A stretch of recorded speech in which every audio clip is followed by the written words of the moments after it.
Cá está.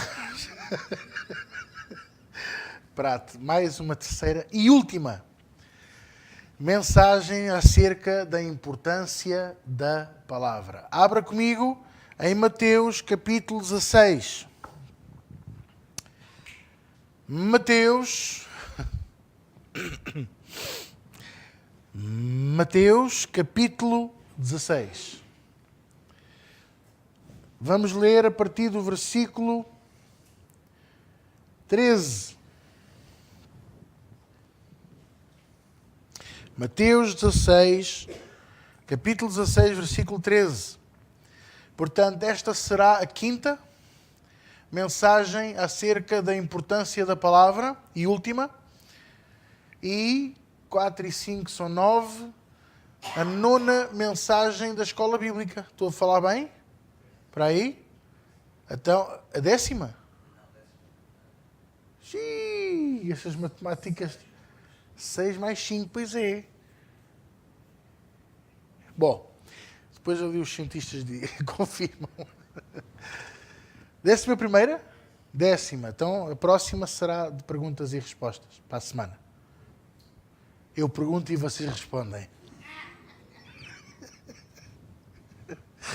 Bom, Mateus 16, versículo 13, diz assim... Jesus a falar. E, chegando Jesus às partes de Cesareia de Filipe, interrogou os seus discípulos, dizendo: quem dizem os homens ser o Filho do Homem? E eles disseram, uns João Batista, outros Elias, e outros Jeremias, ou um dos profetas. E disse-lhes ele: e vós? Quem dizeis que eu sou? E Simão Pedro respondendo disse: tu és o Cristo, o Filho do Deus vivo. E Jesus respondendo-lhe disse: bem-aventurado és tu, Simão Barjonas, porque não foi a carne e o sangue quem te revelou, mas o meu Pai que está nos céus. Pois também eu te digo que tu és Pedro, e sobre esta pedra edificarei a minha igreja, e os portões do inferno não prevalecerão contra ela. Aleluia. Olha para mim. Ora, muita gente dá uma má interpretação a esta passagem. Porquê? Porque Pedro, ou neste caso Simão, fala pelos dons do Espírito Santo e diz a Jesus a verdade: tu és o Cristo. O que é que significa Cristo? Quem é que sabe? Ungido. Não é o apelido. Há pessoas que pensam que é o apelido de Jesus. Jesus Cristo. Portanto, os filhos seriam todos cristinhos. Mas não. É mentira. E há muitos anos que andei um brasileiro que é o Henri Cristo, porque quer fazer pensar que Cristo era o apelido de Jesus. Cristo é uma qualidade, é uma forma de abordar a Jesus. Ele é conhecido como Jesus, o Cristo. Jesus, o ungido de Deus. E Simão disse-lhe: tu és o Cristo, o Filho de Deus vivo. E Jesus respondeu e disse-lhe: bem-aventurado és tu, Simão Barjonas, porque não foi a carne e o sangue quem te revelou, mas o meu Pai que está nos céus. Pois também eu te digo, e agora presta atenção, que tu és Pedro. Ora, a partir daqui, Simão não foi mais chamado de Simão Barjonas, mas Simão Pedro. Significando que Jesus alterou-lhe o apelido, o sobrenome. Porque Barjonas significa caniço que se dobra com o vento. Uma Maria vai com as outras. Conhece pessoas assim, que você dá uma sugestão e ele diz que sim, e vem outro, dá outra sugestão e ele também diz que sim. Aquilo é conforme o vento sopra. O vento sopra para norte, está tudo bem. Sopra para sul, está tudo bem na mesma. O que é muito estranho, não é? Porque é suposto nós termos espinha dorsal. É suposto nós termos uma postura. E se temos a palavra de Deus dentro do nosso coração, devemos viver nessa postura, irmãos. Devemos ser rígidos com o pecado, rígidos com o mundo, mas dóceis e aptos e ensináveis para a palavra. Quem é que me está a entender? Então, Jesus disse-lhe, e tu és Pedro, Petros, e sobre esta pedra, Petras. Não quer dizer que a pedra é o Pedro. Mas, infelizmente, a Igreja Católica assume Pedro como sendo a pedra que edificou a Igreja. Mas está mal, porque então, se a Igreja foi edificada em Pedro, por isso está no estado em que está. Cheia de pedofilia, cheia de corrupção, cheia de mentira, cheia de idolatria. Verdade? Porquê? Porque o homem é pecaminoso. Mas as igrejas são feitas de homens. Mas está fundamentada no Cristo, o Filho do Deus vivo. E é essa Petros, essa verdade inabalável. Petros significa rocha inabalável. Petras significa pedra. Jesus não edificou a sua igreja numa pedra, mas numa rocha, numa verdade impenetrável, inabalável, e o seu nome é Jesus. Amém. E, igreja, os portões do inferno não prevalecerão contra a igreja de Cristo enquanto ela estiver fundamentada em Cristo, o Filho do Deus vivo. Porque no dia em que a igreja estiver fundamentada em eventos, em festas, em discotecas, em coisas, Olha, até vos vou dizer uma coisa. Eu até sou apologista de missões. Porque é necessário enviar pessoas para ajudar outros. Mas quando a igreja fica fundamentada nisso como negócio, já estragou tudo. Igreja, o fundamento é Jesus. Por isso hoje estamos a estudar a importância da palavra e não a importância de Pedro. Quem é que me está a entender? Então eu quero deixar para vocês alguns conselhos e dicas para nós podermos utilizar a palavra de uma maneira mais correta, para uma explanação, para uma explicação, para uma argumentação clara da verdade da palavra de Deus aos outros. E acabei de vos explicar uma coisa tão importante. Você sabe que se você tentar explicar isto a um leigo, uma pessoa que não tenha conhecimento da palavra, eles primeiro não vão entender, mas quando esta verdade se fizer luz, a vida deles nunca mais será a mesma.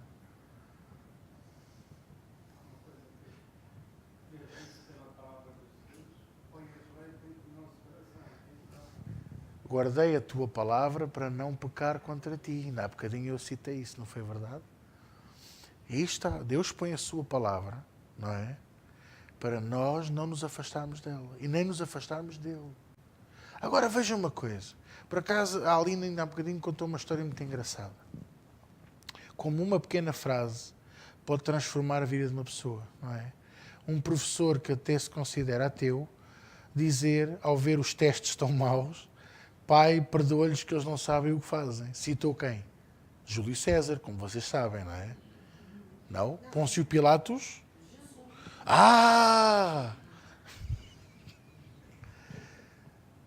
Mais do que citar Jesus, citou a palavra. E a palavra, neste pequeno versículo, esta moça ouviu aquilo, foi pesquisar no Google, começou a ler a Bíblia, sabe o que aconteceu? Entregou a sua vida a Jesus. Está a ver o poder da palavra? A importância de nós citarmos bem a palavra. Ó meus amados, ó meus irmãos, ó meus amigos, com quem tudo o que você quiser. Há cristãos que hoje citam muito bem Augusto Cury, mas não sabem citar a Bíblia.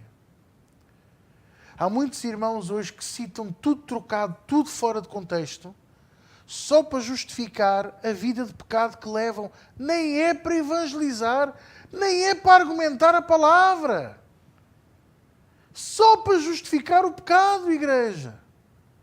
O que é que isso mostra? Que estamos perdidos. Então, ministrar e pregar a palavra de Deus é uma arte. Que até um gago pode fazer. E sabe porquê que eu digo que até um gago pode fazer? Porque geralmente Deus utiliza-se daqueles que se consideram inaptos para fazer a sua obra. Deus nunca escolhe os que se acham capacitados. Deus capacita aqueles a quem Ele escolheu. Ouviu o que eu disse? É uma arte que mesmo que você não a tenha, Ele pode lhe dar. Porque isso é um dom que não é seu, é de Deus. Uma vez ouvi um pregador amigo dizer-me: eu se não fosse pastor, eu era como é que é? Eu era um orador de autoajuda e ganhava rios de dinheiro. Ia de cidade em cidade, fazia palestras para ajudar as pessoas, ensinando as técnicas.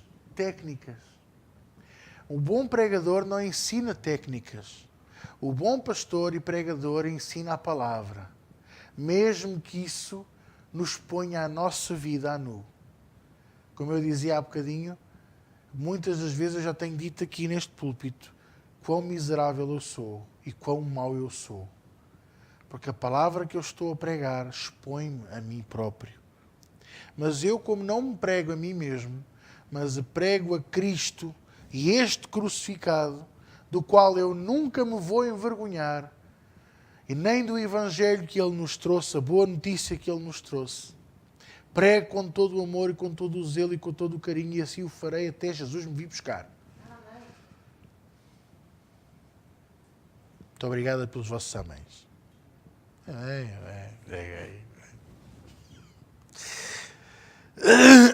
O objetivo é explanar a verdade da palavra de maneira que chegue a todo o tipo de pessoas. Se o seu discurso é bué fixe, estás a ver, meu?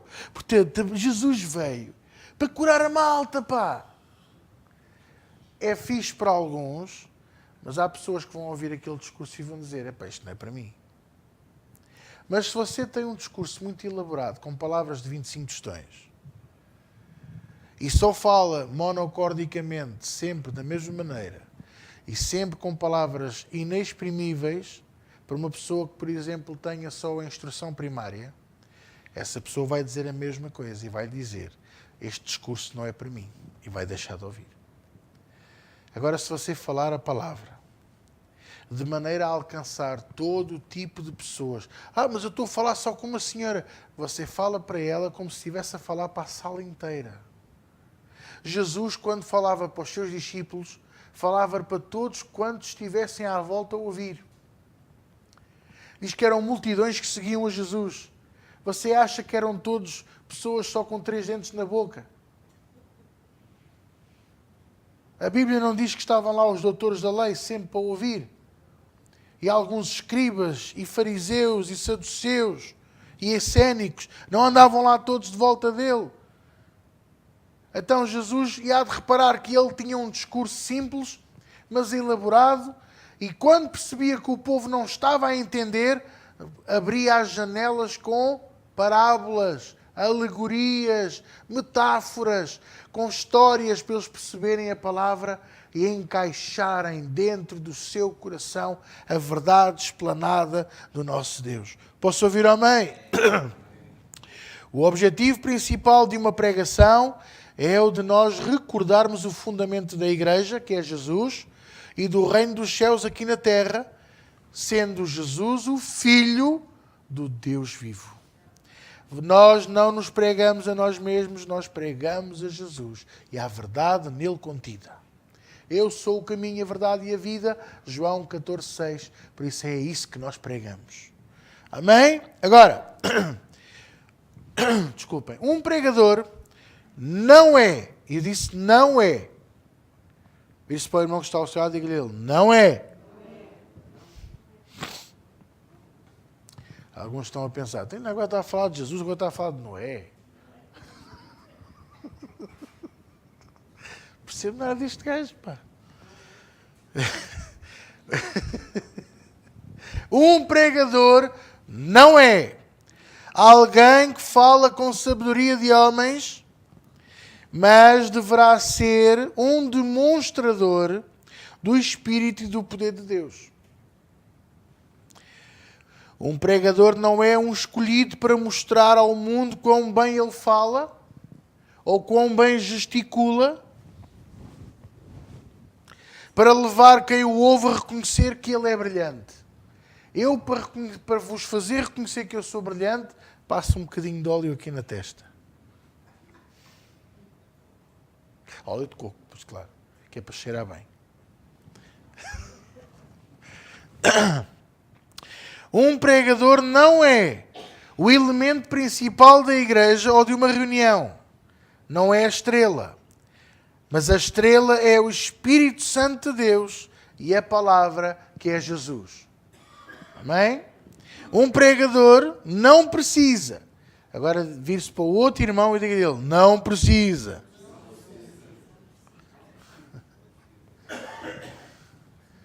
Alguns estão a pensar, precisa? Quem é este homem agora? Eu não é, agora eu preciso? Um pregador não precisa ser um pregador dinâmico, como alguém de quem ouviu falar, nem erudito em todos os assuntos. Ele tanto fala de física quântica como fala de peixinhos. Não é preciso. Também não é preciso ser muito dinâmico. Não tem que saber pregar como eu, ou como o Zé, ou como o Miguel, ou como o Ambrósio. Nem dizer as mesmas piadas. Ai de si.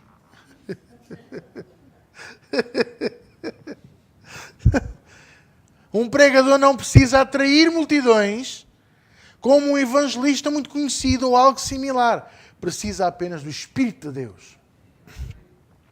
Um pregador não precisa ler a Bíblia toda para justificar a sua pregação. Sabe aqueles pregadores que leem 14 mil versículos só numa pregação? E agora abre aqui. Mas não explica nenhum. É só para justificar o que está a dizer. Eu conheço alguns assim. Estou sempre a dizer aos meus, uma pregação deve ter 4, 5 versículos, sendo um deles o principal, um que seja sozinho a razão de toda a pregação. Um pregador não precisa ler toda a Bíblia para justificar a sua pregação. O que ele precisa é de ser simples, porque é aí que o Espírito Santo de Deus se move. Um pregador não precisa convencer ninguém. Amém? Posso ouvir dizer um amém? Estão a ouvir? Vocês estão a ouvir ou não? Oh, irmãos! Estão a ouvir?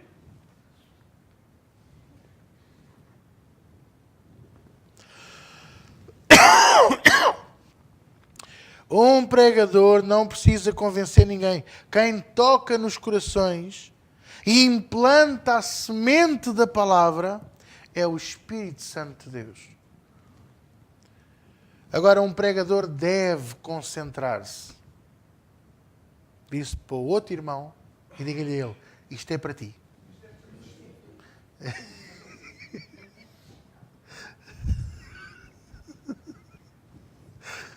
Um pregador deve concentrar-se em comunicar a verdade do Evangelho a quem quer que deseje ouvir e fazê-lo de forma simples e objetiva. Um pregador deve concentrar-se em cumprir a sua tarefa o melhor que possa, permitindo que o Espírito Santo flua através da sua boca. Todo o pregador começa na carne, mas se for obediente e temente a Deus, termina no Espírito. Todos os domingos, quando eu digo assim, vamos estudar a palavra, abra a sua Bíblia, a expressão abra a sua Bíblia é totalmente na carne. E sabe que você pode sentir quando é que nós entramos no Espírito e quando não. É óbvio. Tem perfume. Tem essência, tem brilho. Você sabia? Você sabia? Então podemos terminar aqui a reunião. Pronto, então, irmãos, não. Um pregador deve concentrar-se em cumprir a sua tarefa o melhor que possa, permitindo que o Espírito Santo faça a sua parte. Um pregador deve concentrar-se em fazer-se entender. Quando você começa a ver os irmãos olharem para si, ou então, o que é que ele está a dizer? Você diz assim, vocês estão-me a entender? Eu vou explicar melhor.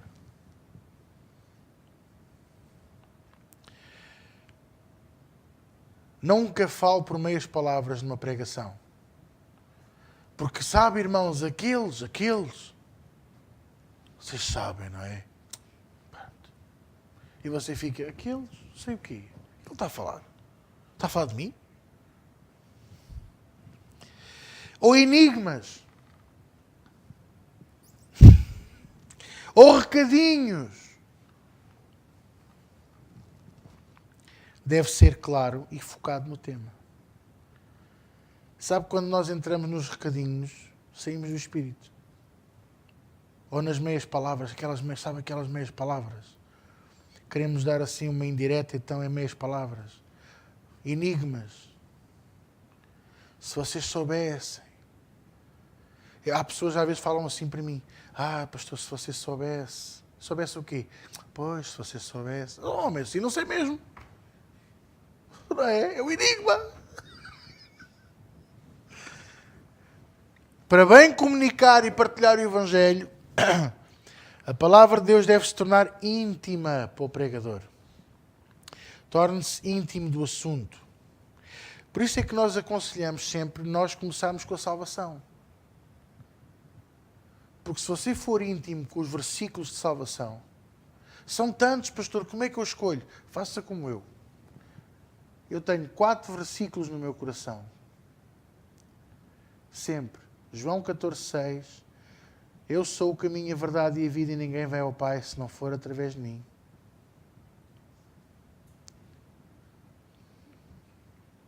João 3,16. Porque Deus amou o mundo de tal maneira que deu o seu Filho unigênito para todo aquele que nele crê, não pereça, mas tenha a vida eterna. João 6,37. Todo aquele que vier a mim, não o lançarei fora. Deus não faz acepção de pessoas. E por fim, João 12. Mas a todos quantos receberam Jesus, lhes foi dado o poder de serem feitos filhos de Deus, aos que creem no seu nome. Porquê estes 4? Porque estes 4 ajudam-me a fazer uma pregação de 1 hora. 4 versículos pequenos. Já viu?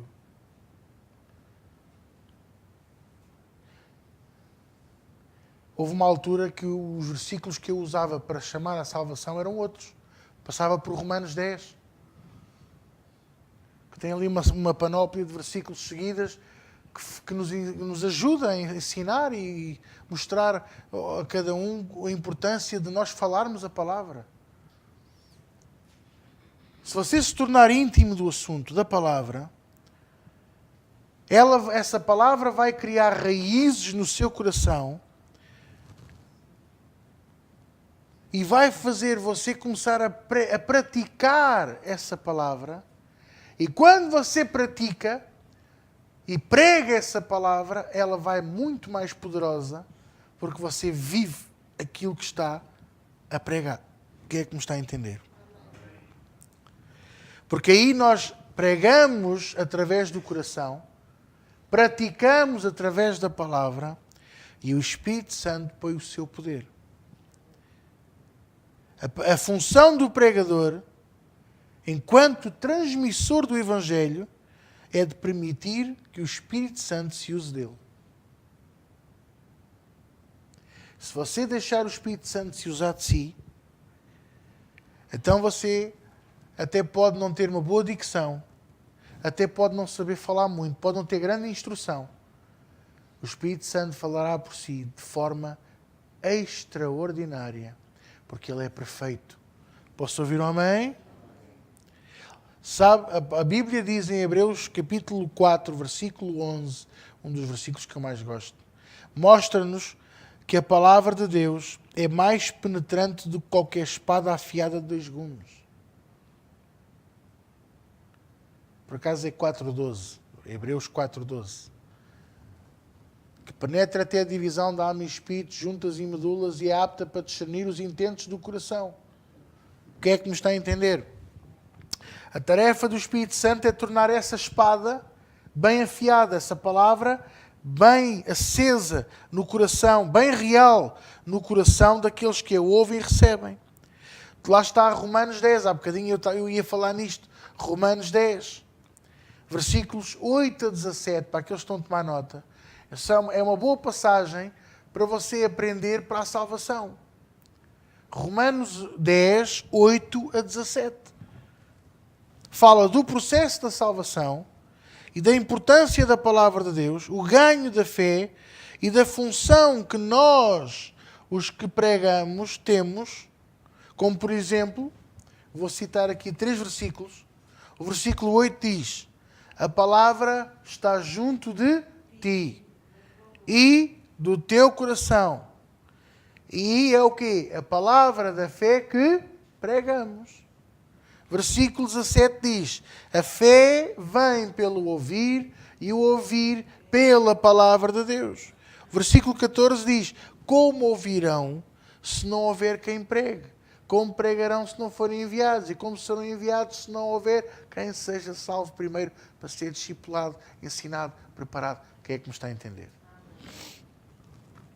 Então, verificamos que cada um de nós somos colocados divinamente no centro do processo da transmissão da palavra, com o intuito de nós substituirmos o papel. Sabe de onde é que vem a expressão pregador? Lutero, exatamente. Como Lutero foi proibido de ensinar a palavra na igreja, ele escrevia cartas e mandava um conservo dele pregar, com um escopro e com um cravo que depois de atravessar a madeira da porta era dobrado do outro lado, que era para não, saúde e vida, para não ser arrancado, era pregado na porta da igreja a pregação, o texto de Lutero, manuscrito. Claro, pastor, então, mas havia, as pessoas liam, a maior parte não sabia ler, então aquele que ia pregar o texto, acabava por ler alto e bom som. E é daí que vem o termo o pregador. Porquê? Porque transportava a palavra e era ele que, lendo, pregava a palavra. Está a entender? Pregava na porta e depois pregava ao povo. Por isso é que eu disse, nós somos o substituto do papel.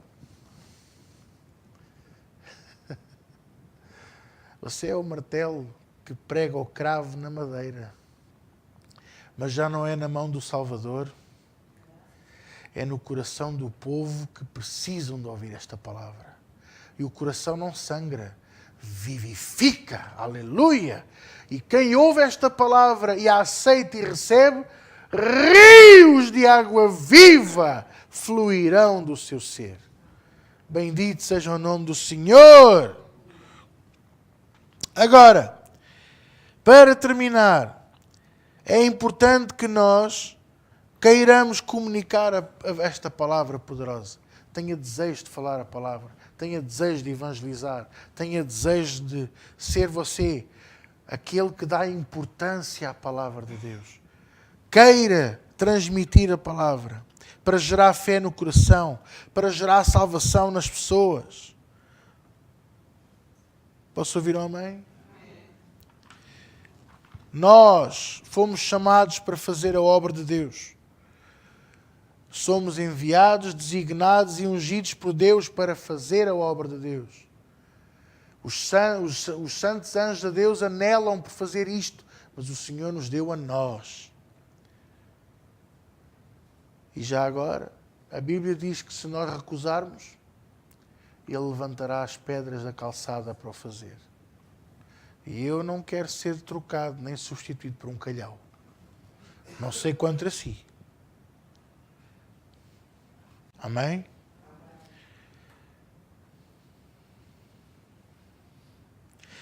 Quero terminar com isto. Os pregadores são escolhidos por Deus e não pelos homens. E somos escolhidos por Deus para darmos fruto. Através, primeiro que tudo, do discipulado e do ensino, e só depois através da própria pregação. A Bíblia fala em João 15 dos frutos que nós temos que dar, não é?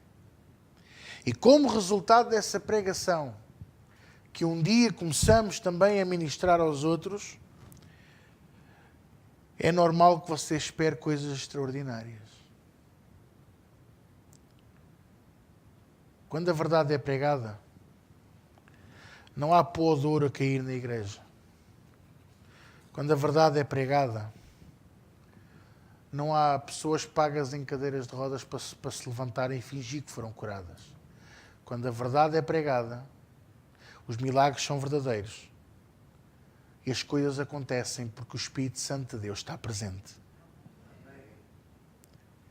E eu quero que você se habitue, que aqui nesta casa se prega a verdade, e habitue e nunca se espante de ver os milagres de Deus a acontecer.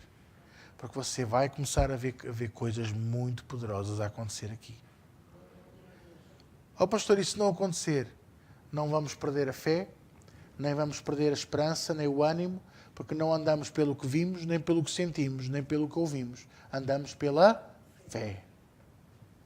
E a fé, que é a única maneira de agradar a Deus, diz que eu tenho que acreditar que Ele existe, que Ele é recompensador, que Ele é abençoador, que Ele é o meu e o seu Salvador, ainda que não o mereçamos.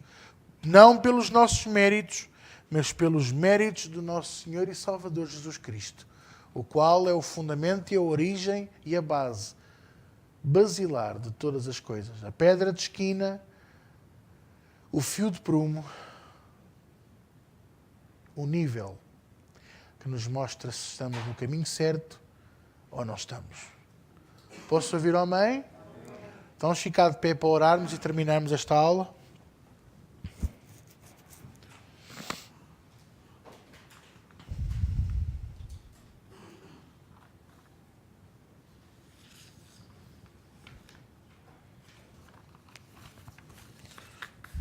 Glória a Deus.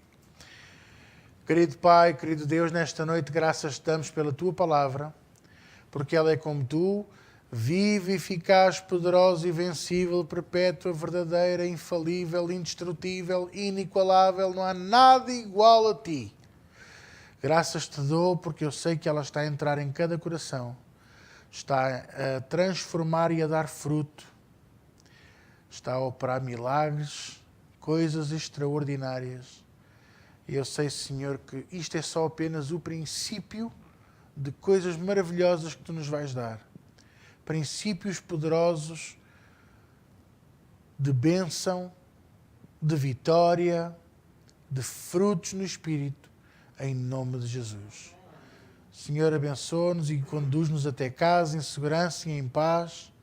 Que a bênção do Teu Espírito seja sobre nós e a Tua mão nos acompanhe em todo o caminho. No nome de Jesus, que Deus vos abençoe a todos vocês aqui e lá em casa, agora, hoje e sempre, em nome de Jesus. Amém.